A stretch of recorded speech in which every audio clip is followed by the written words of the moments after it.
Assalamualaikum warahmatullahi wabarakatuh. Perkenalkan, nama saya Ajeng Sari Stianingrum dengan NIM 20321100048 kelas Agribisnis B.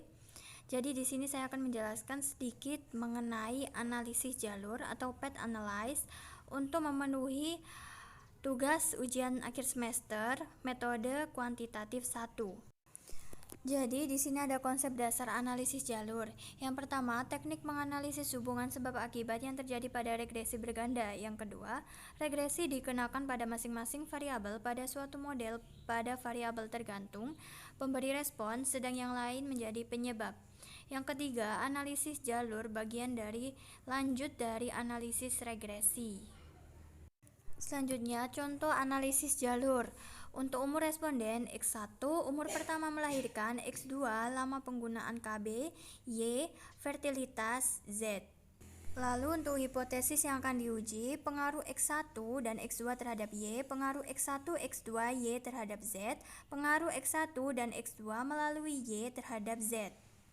Pertama kita buka SPSS, kemudian kita pilih data view. Lalu kita pilih pada name-nya, kita beri nama X1,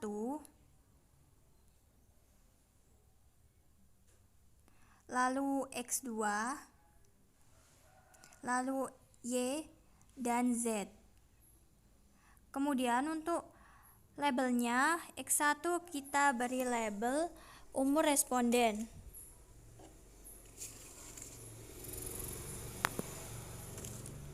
X2 kita beri label umur pertama melahirkan.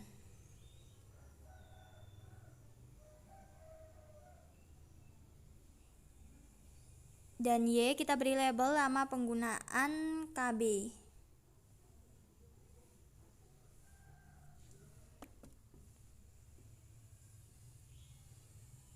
Untuk Y kita beri nama fertilitas. Setelah itu kita buka data view.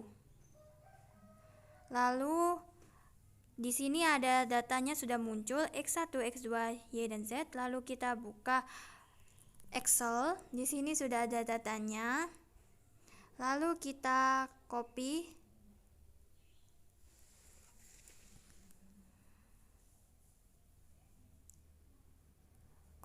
Lalu kita buka SPSS lagi. Setelah itu kita paste.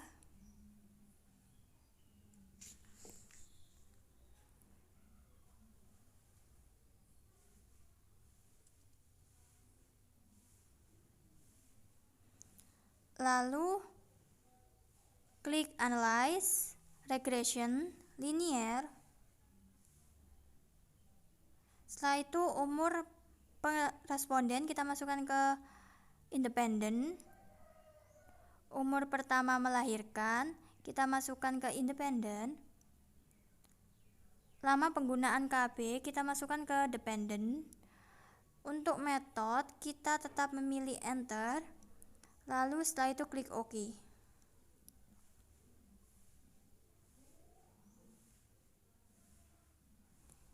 Ini adalah hasil analisis untuk yang pertama.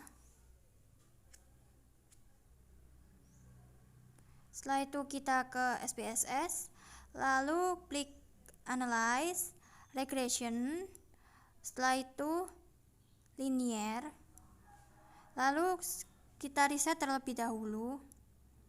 Setelah itu masukkan umur responden, umur pertama melahirkan independen, lama penggunaan KB independen, fertilitas dependen, lalu klik OK.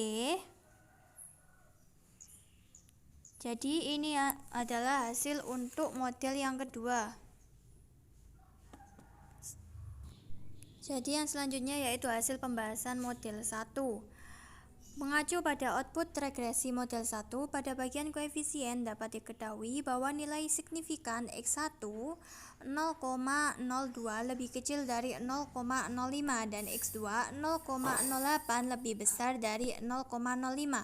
Hal ini memberikan kesimpulan regresi model 1 yakni variabel X1 berpengaruh signifikan terhadap Y dan variabel X2 tidak berpengaruh signifikan terhadap Y.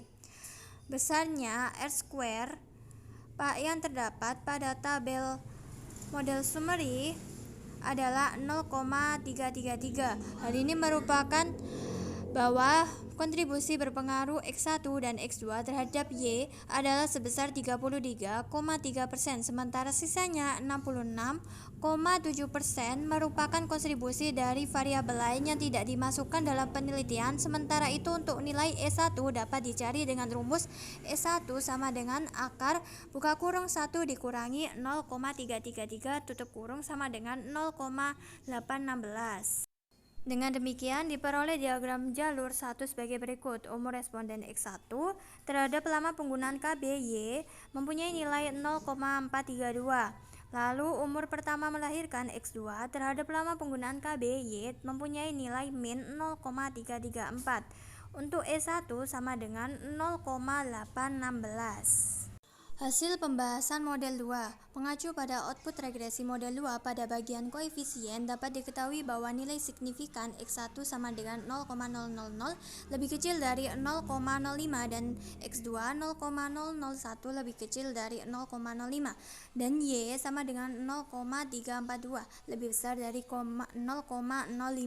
Hal ini memberikan kesimpulan regresi model 2, yakni variabel X1 dan X2 berpengaruh signifikan terhadap Y dan variabel Y tidak berpengaruh signifikan terhadap Z. Besarnya R² yang terdapat pada variabel model summary adalah 0,699.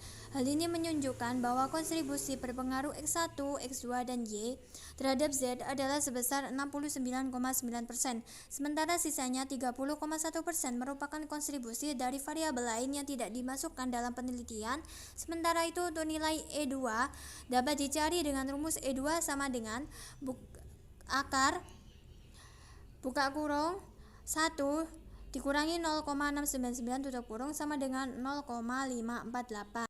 Dengan demikian diperoleh diagram jalur 2 sebagai berikut. Umur responden X1 terhadap lama penggunaan KB Y mempunyai nilai 0,432. Umur pertama melahirkan X2 terhadap lama penggunaan KB mempunyai nilai min 0,334. Umur responden X1 terhadap fertilasi Z mempunyai nilai 0,700. Lalu, umur pertama melahirkan X2 terhadap fertilasi Z mempunyai nilai min 0,509. Lama penggunaan KB Y mempunyai E1 0,816. Lama penggunaan KB Y terhadap fertilitas Z mempunyai nilai min 0,150. Sedangkan E2 sama dengan 0,548. Selanjutnya yaitu ada tahap uji hipotesis. Yang pertama, analisis pengaruh X1 terhadap Y.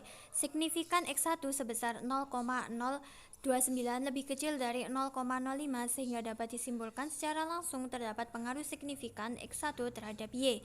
Yang kedua, analisis pengaruh X2 terhadap Y. Signifikan X2 sebesar 0,085 lebih besar dari 0,05 sehingga dapat disimpulkan secara langsung tidak berpengaruh signifikan X2 terhadap Y. Analisis pengaruh X1 terhadap Z. Signifikan X1 sebesar 0,000 lebih kecil dari 0,05 sehingga dapat disimpulkan secara langsung terdapat pengaruh signifikan X1 terhadap Z. Yang keempat, analisis pengaruh X2 terhadap Z. Signifikan X2 sebesar 0,001 lebih kecil dari 0,05 sehingga dapat disimpulkan secara langsung terdapat pengaruh signifikan X2 terhadap Z. Yang keenam, analisis X1 melalui Y dan Z. Pengaruh X1 terhadap Z adalah 0,700, sedangkan pengaruh tidak langsung X1 melalui Y terhadap Z adalah perkalian antara nilai beta X1 terhadap Y dengan nilai beta Y terhadap Z, yaitu 0,432 dikali buka kurung min 0,150 tutup kurung sama dengan min 0,064. Maka pengaruh total yang diberikan X1 terhadap Z adalah pengaruh langsung ditambah dengan pengaruh tidak langsung 0,700 ditambah buka kurung min 0,064 tutup kurung sama dengan 0,06. Berdasarkan hasil perhitungan, nilai pengaruh langsung sebesar 0,700 dan nilai pengaruh tidak langsung sebesar min 0,064. Berarti nilai pengaruh tidak langsung lebih kecil daripada pengaruh langsung.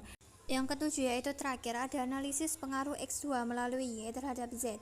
Pengaruh X2 terhadap Z adalah min 0,509, sedangkan pengaruh tidak langsung X2 melalui Y terhadap Z adalah perkalian antara nilai beta 2 terhadap Y dengan nilai beta Y terhadap Z, yaitu 0,334 dikali buka kurung min 0,150 tutup kurung sama dengan min 0,650. Maka pengaruh total yang diberikan X2 terhadap Z adalah pengaruh langsung ditambah dengan pengaruh tidak langsung buka kurung min 0,509 tutup kurung ditambah buka kurung min 0,050 tutup kurung sama dengan min 0,459. Berdasarkan hasil perhitungan, nilai pengaruh langsung sebesar min 0,509 dan nilai pengaruh tidak langsung min 0,050. Berarti nilai pengaruh tidak langsung lebih besar dari pengaruh langsung. Oke, terima kasih. Apabila ada kesalahan dalam isi materi atau penyampaian video, saya meminta maaf yang sebesar-besarnya. Wassalamualaikum warahmatullahi wabarakatuh.